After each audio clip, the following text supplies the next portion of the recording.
Selamat pagi Bapak Ibu yang dikasihi Tuhan. Syukur kepada Tuhan jikalau pagi hari ini kita boleh bertemu bersama kembali, walaupun kita tetap dalam kondisi di rumah masing-masing, tetapi apapun yang kita hadapi sekarang, tetap kita bersyukur kepada Tuhan, karena Dia selalu menyertai kita dan menolong kita dalam setiap apa yang kita lakukan. Kita akan memulai persekutuan pagi ini dengan menaikkan pujian dengan hati bersyukur di hadapan Tuhan.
Karena kasih Tuhan pada kita, maka Dia memberikan Yesus Kristus untuk kita, memberikan kemenangan, memberikan kekuatan, dan memberikan penghiburan di dalam kehidupan kita.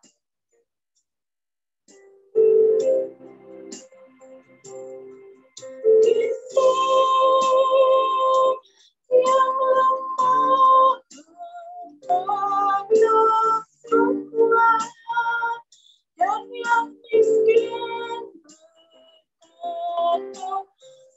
kaya dan dapat bertanya pada kita.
Mari kita naikkan doa syukur kita di hadapan Tuhan.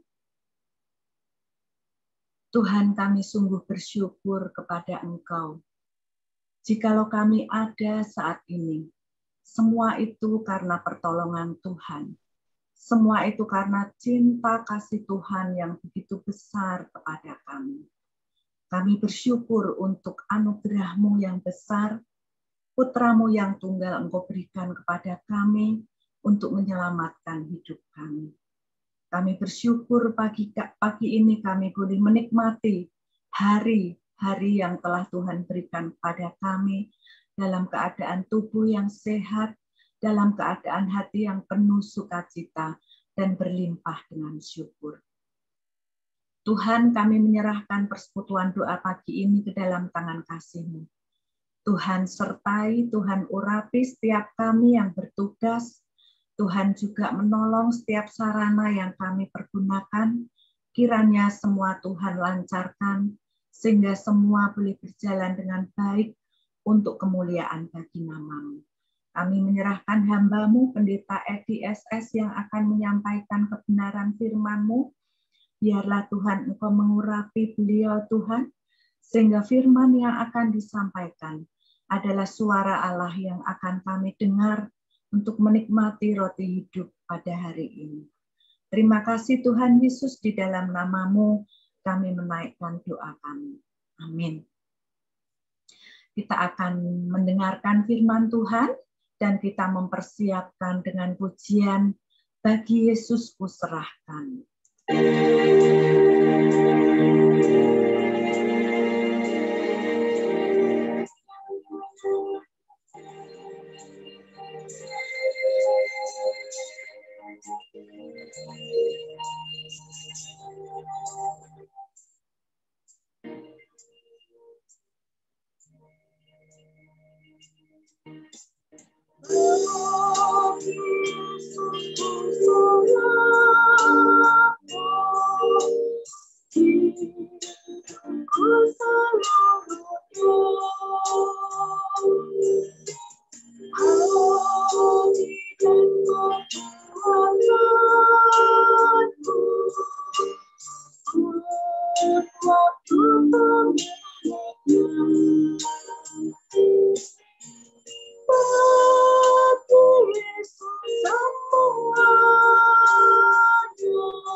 Firman Tuhan, saya serahkan kepada Pendeta FDSS.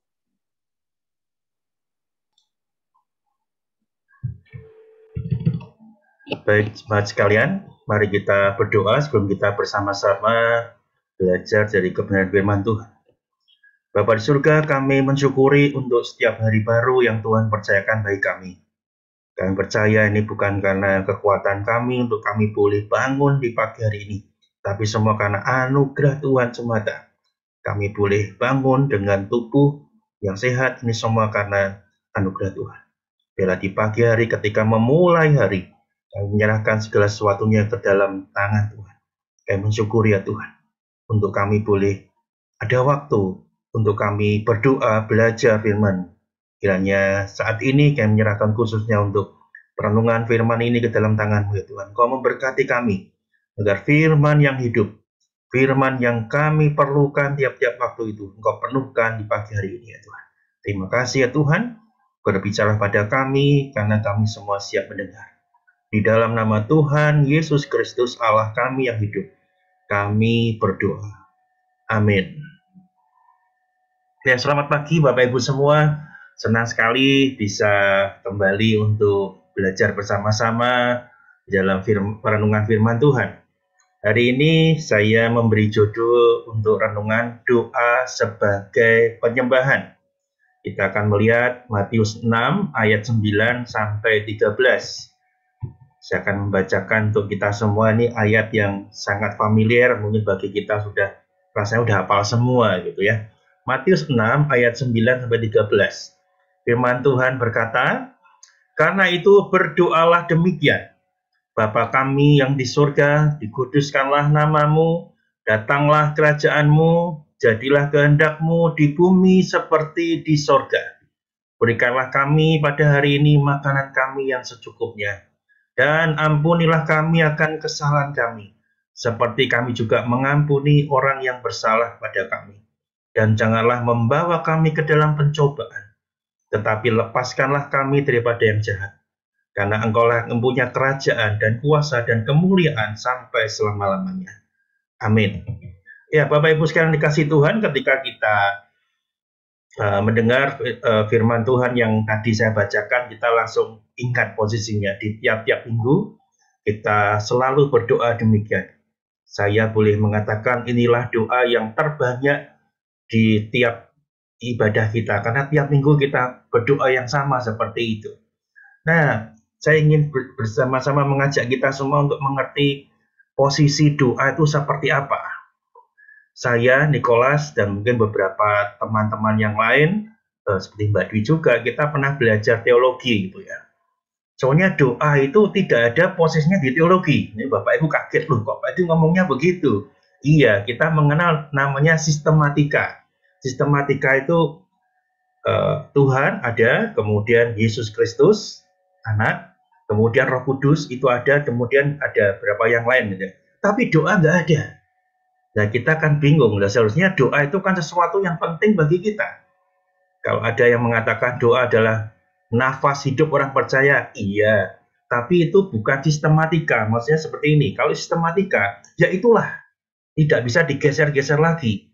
Tetapi di dalam ilmu teologi yang saya dalami bersama mungkin teman-teman yang lain yang belajar teologi, saya boleh mengatakan tidak ada tempat doa di ilmu teologi. Nah, lalu kita harus bagaimana? Kita kan bingung. Mengapa kita harus berdoa begitu kan? Nah, makanya tidak aneh ketika kita berdoa, orang-orang percaya, orang Kristen dan juga Katolik seperti itu, kalau mereka juga Kristen yang itu ya, itu kita belajar sama-sama meniru apa yang dipesankan Tuhan Yesus pada muridnya. Yesus mengajar pada muridnya doa Bapa kami. Maka kita berdoa seperti Yesus berdoa. Tapi formulasinya atau sistematikanya kita nggak punya. Tuh, lalu terus lagi pertanyaannya, kenapa sih kita harus berdoa? Iya, karena Yesus berdoa. Maka kita harus berdoa. Maka kita kalau sudah paham, sebetulnya di teologi nggak ada tempat tentang doa itu. Maka kita tidak perlu menyalahkan satu dengan yang lain tentang doa. Kok kamu berdoa caranya seperti itu? Saya berdoa seperti ini.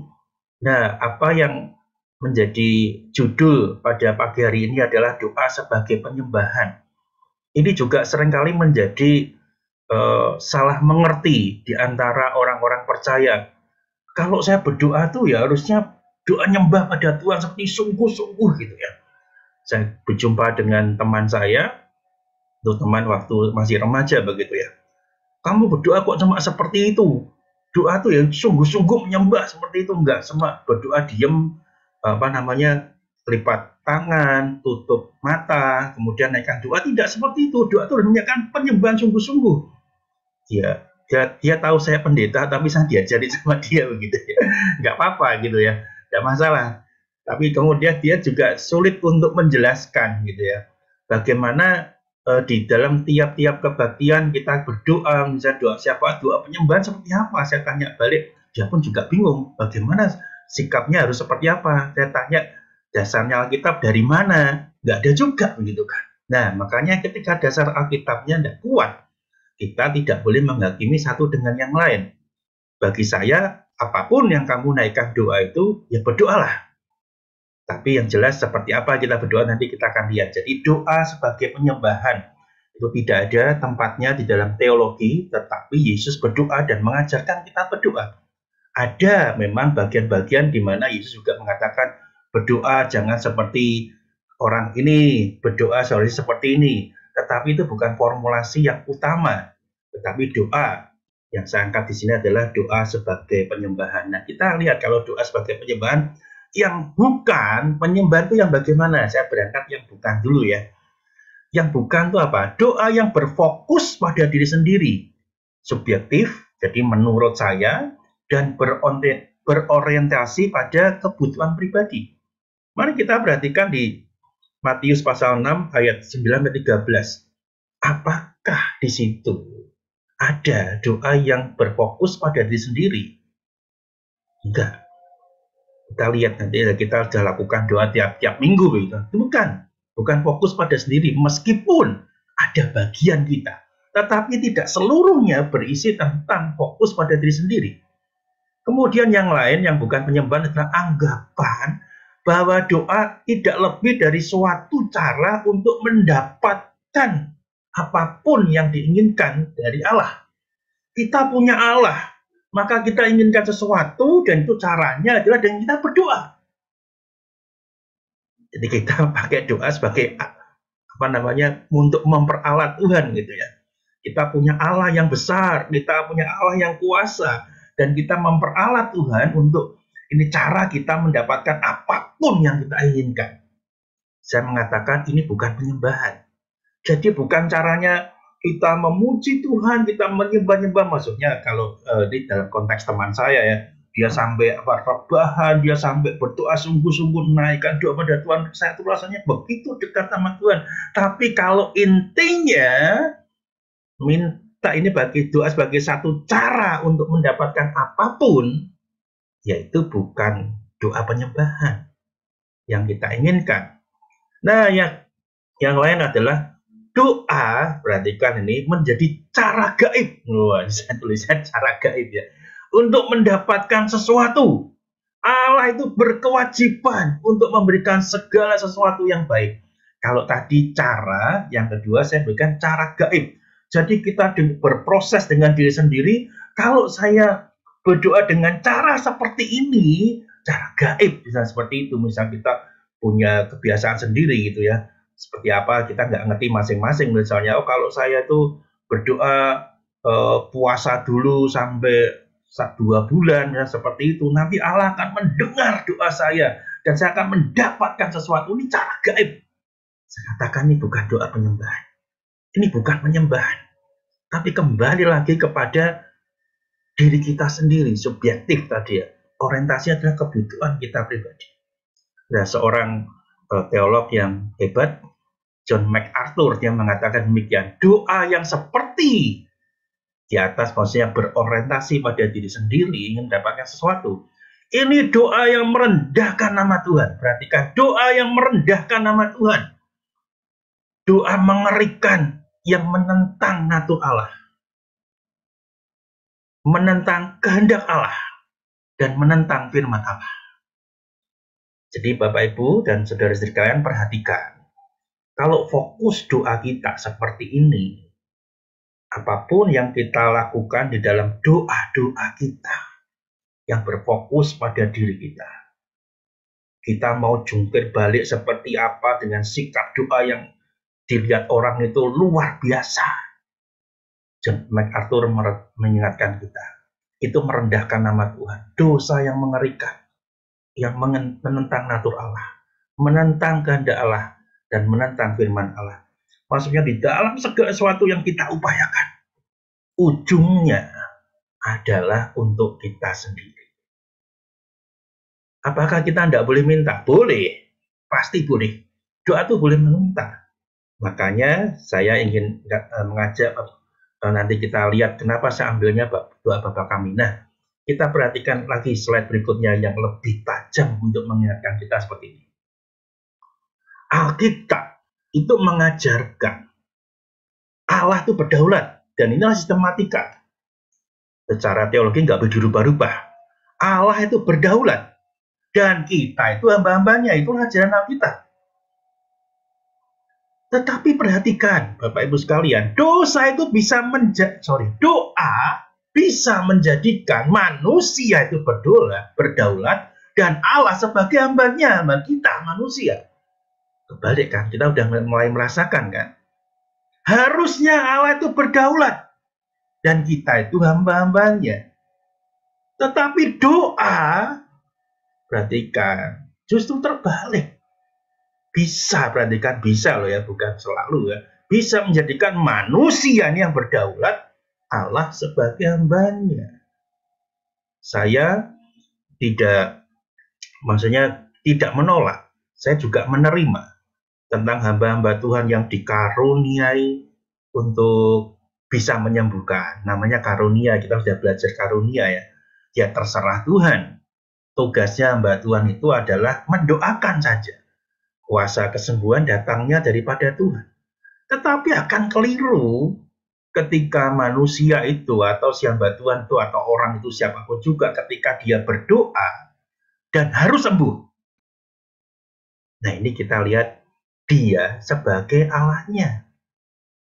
Dia sebagai yang berdaulat. Dan Tuhan sebagai hambanya. Cuma disuruh-suruh saja. Kita sudah mulai dapat gini, oh ternyata seperti ini. Bapak Ibu sekalian, di setiap kita saya mengatakan firman Tuhan berkata seperti ini, doa orang benar. Ya kan? Doa orang benar. Bila dilakukan itu doa yang punya kuasa.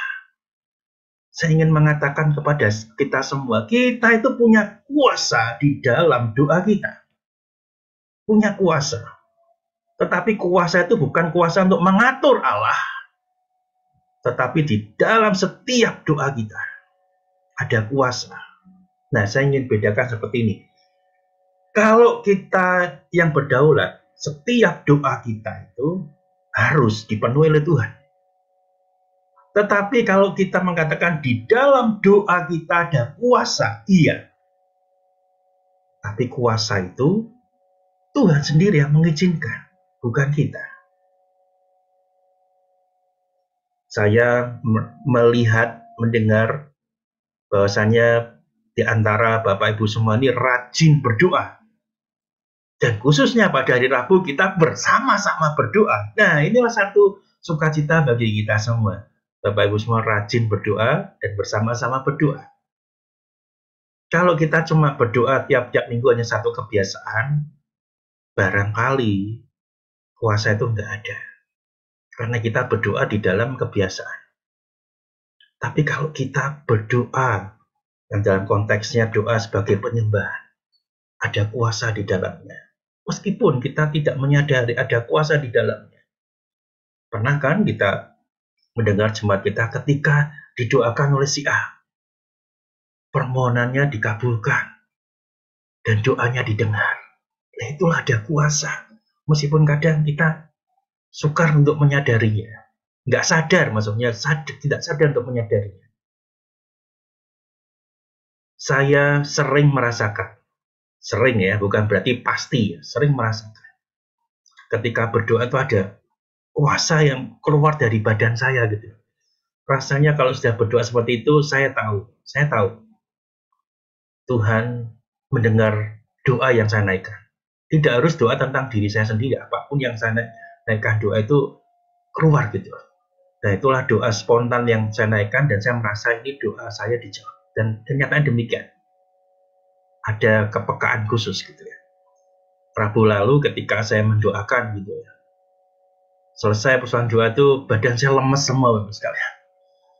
Tidak seperti biasanya apabila saya belum bekerja berat, istirahat cukup, tapi kok badan kok lemes semua gitu. Dan disitulah saya menyadari ada doa yang keluar dan muncul dari badan saya, dan saya merasakan lemas seperti itu. Mendoakan Bapak Ibu, saya juga pernah mendoakan di jemaat tempat ini, meskipun via telepon saja. Saya tahu ketika itu bisa sembuh, doa saya didengar gitu ya, dan saya bisa merasakan. Tapi saya nggak mau ingin mengatakan, kamu pasti begini-begini, tidak. Diamkan aja. Toh kesembuhan itu dan apapun permohonannya kan juga daripada Tuhan. Dan itulah yang sekali lagi ingat bahwasannya yang berdaulat itu Allah dan kita hambanya. Bukan melalui doa kita menjadi yang berdaulat dan Allah adalah hamba kita. Nah, kita lihat doa Bapa kami yang tadi di awal yang kita baca bersama-sama. Itu ada elemen pujiannya. Bapa kami yang di surga. Ya, itu pujian bagi Tuhan gitu kan. Ada petisi atau permohonan. Ada pengakuan dosa, ampunilah kami. Tadi petisi itu maksudnya berikanlah kami pada hari ini, boleh minta kan? Tapi fokusnya bukan hanya itu saja. Kemudian permohonan akan kasih karunia di dalam pengudusan. Nah, kita melihat ada elemen-elemen di dalam doa Bapa kami ini. Makanya kita berdoa Bapa kami karena itulah satu rangkaian yang bagus. Itu bukan hanya elemen doa, tetapi harusnya menjadi fitur. Kita sudah mengenal kata fitur ya. Fitur itu ya fitur dasar dari penyembahan sejati. Jadi kalau kita kenapa berdoa Bapa kami, itu adalah menjadi fitur dasar dari penyembahan sejati. Dan doa adalah esensi dasar dari penyembahan. Jadi ketika kita berdoa, setidaknya kita memahami ada elemen-elemen atau fitur dasar dari doa Bapa kami. Kita memuji Tuhan. Kita memohon pada Tuhan, boleh-boleh. Kita mengaku dosa. Seringnya yang lupa adalah kita mengaku dosa.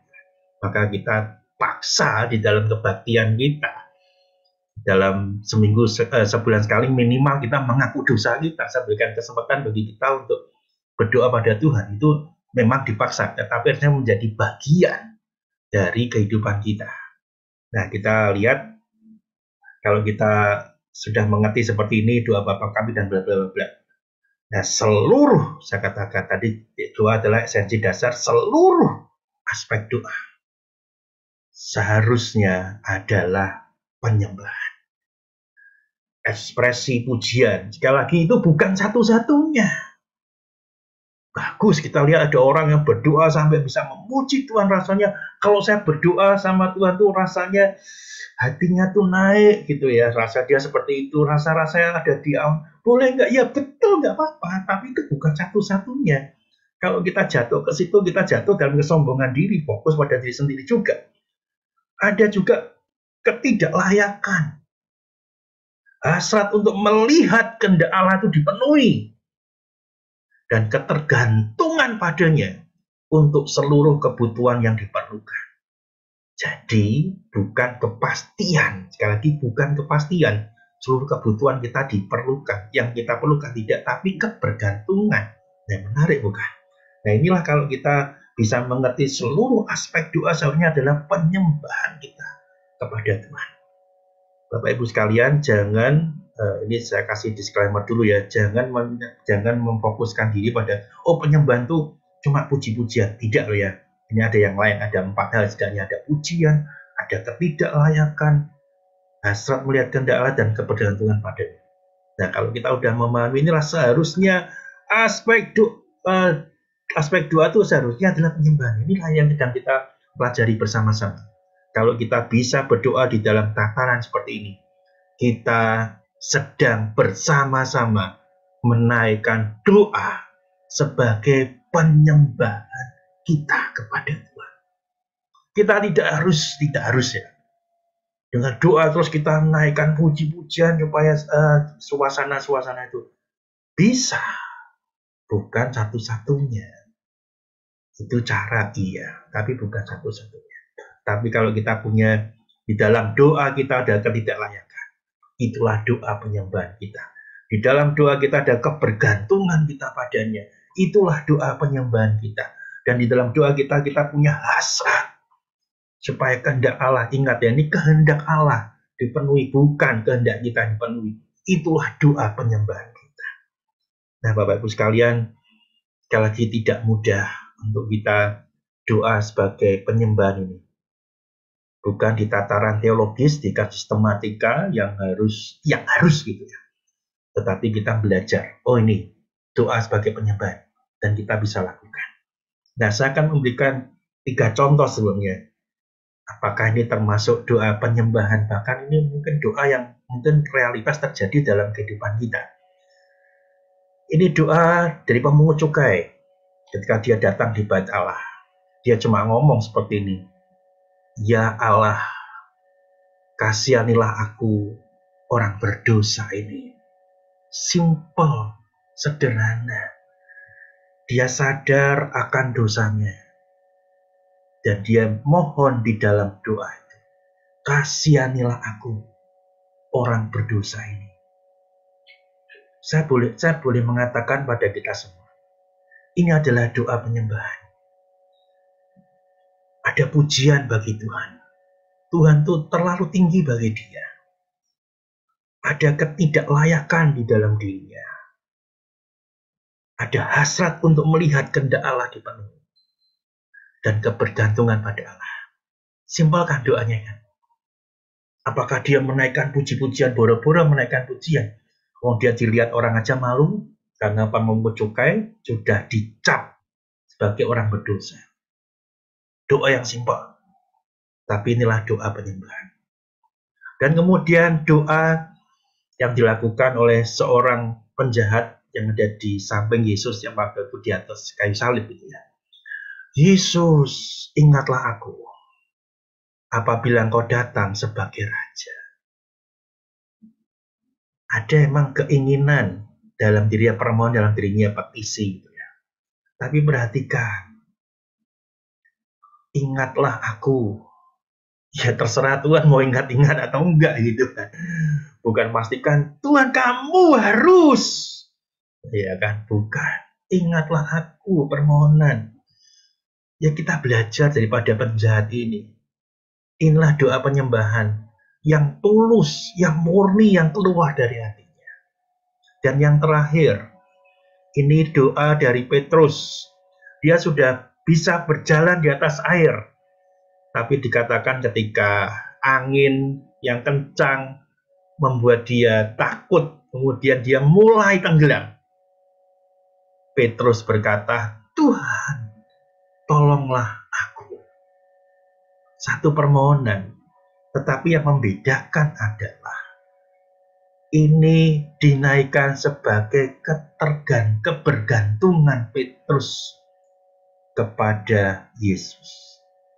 Sekaligus juga pujian dari dia, bahwanya Tuhan yang mampu menolongnya. Dia bisa berjalan di atas air itu karena Tuhan. Ketika dia mulai tenggelam, dia teriakkan, Tuhan, tolonglah aku. Inilah doa sebagai penyembahan. Doa penyembahan dari pemungut cukai, dari seorang penjahat yang di atas kayu salib, dan juga dari Petrus. Kita mungkin bisa belajar daripada yang lain. Tapi saya menyebutkan 3 bagian ini. Supaya kita punya satu konsep berpikir bagaimana berdoa penyembahan. Supaya kita tidak salah dan kita tidak menghakimi di antara kita sesama orang-orang Kristen. Orang Kristen sering terjebak. Doamu itu doa bukan doa penyembahan. Padahal konsep dari doa penyembahan sendiri sekali lagi tidak ada di dalam tataran sistematika. Tidak ada. Doa yang pokok itu sebetulnya tidak ada di dalam pelajaran sistematika teologi. Tapi kita bisa belajar dari Alkitab kita. Jadi Bapak Ibu sekalian, saya mendorong kita semua. Mari kita lakukan bagian kita. Berdoa sebagai penyembahan. Yang berikutnya, kita jangan menghakimi sesama kita, saudara kita, di dalam doa yang dia naikkan. Wah, doamu tuh seperti ini. Yang biasa-biasa dihakimi. Sementara yang biasa-biasa, maksudnya biasa-biasa itu ya tidak banyak berdoa seperti tadi dilakukan oleh pemungut cukai itu kan cuma diam aja, nggak teriak-teriak gitu kan. Sementara yang dia menghakimi, doamu tuh doa berlebihan, doa seperti ini. Tidak. Tapi mari lakukan bagian kita dengan elemen-elemen. yang sudah saya sampaikan seperti ada tadi di slide-slide yang sudah ada. Bapak, Ibu, saudara-saudari, ketika kita bisa berdoa sebagai penyembahan, maka betapa bersyukurnya kita karena Tuhan ditinggikan dari doa yang kita naikkan. Kalau kita bisa hadir di dalam persuat doa, mungkin terselip di dalam hati kita. Kita mungkin dicap kita oleh orang lain. Kamu orang yang rajin berdoa karena datang terus pada hari Rabu. Mungkin saja terselip seperti itu. Tapi kalau kita datang dengan berdoa sebagai penyembahan, selipan-selipan yang seperti itu, kita mulai tinggalkan. Tidak. Bukan saya karena ingin terkenal.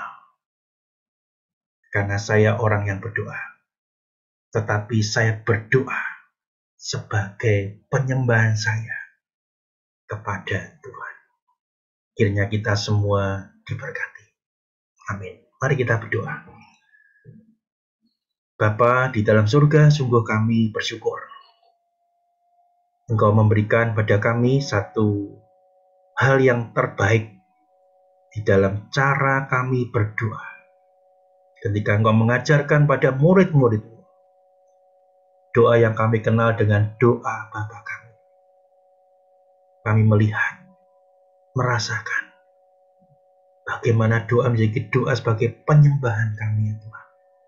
Biarlah kami belajar tiap-tiap waktu, supaya kami tidak terpeleset, kami tidak jatuh di dalam doa yang berfokus kepada diri sendiri, mementingkan diri sendiri, mengambil keuntungan untuk diri sendiri. Tapi fokus kami adalah penyembahan kepada Engkau, ya Tuhan. Kami sadar ketika kami mengerti betapa susahnya melakukan. Tapi biarlah Roh Kudus-Mu menolong setiap kami, agar kami dimampukan berdoa sebagai penyembahan kami kepada Engkau, ya Tuhan. Di dalam nama Tuhan Yesus Kristus, Allah kami yang hidup, kami berdoa. Amin. Ya, silakan Mbak Dwi untuk melanjutkan. Terima kasih untuk Pendeta Edi yang telah menyampaikan firman Tuhan pada pagi hari ini. Kita akan bersama-sama menaikkan doa-doa syafaat kita. Pokok doa telah saya bagikan kemarin. Jika ada yang belum mendapat bagian, mungkin bisa mengambil bagian dari pokok-pokok doa yang ada.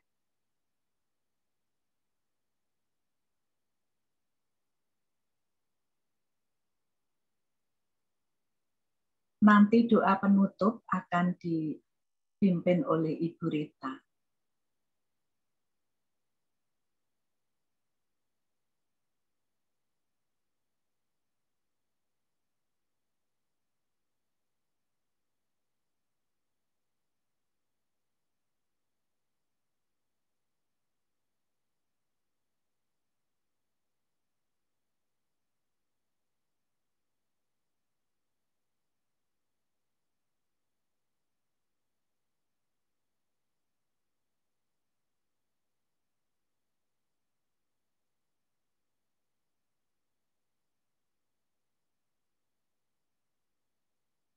Ya, sebelum kita menaikkan doa-doa syafaat kita di hadapan Tuhan, kita akan mengantarnya dengan pujian, "Jangan melalui aku ya Yesus."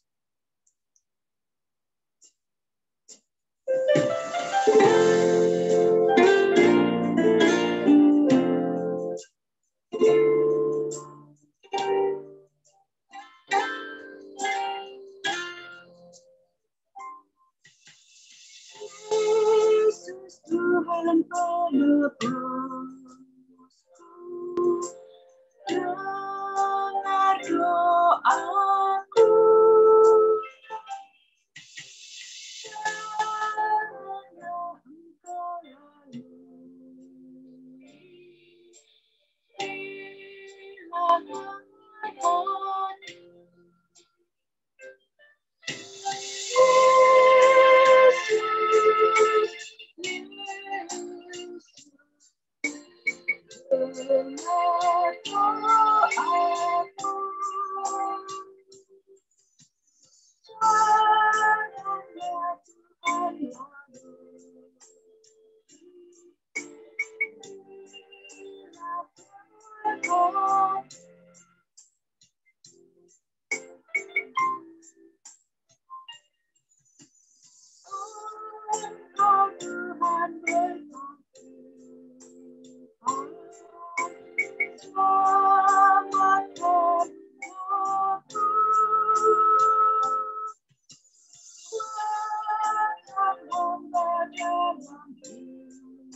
Mari kita satukan hati di dalam doa.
Inilah doa-doa kami di hadapan-Mu ya Tuhan, Tuhan yang mendengar dan Tuhan yang menjawab sesuai dengan waktu Tuhan.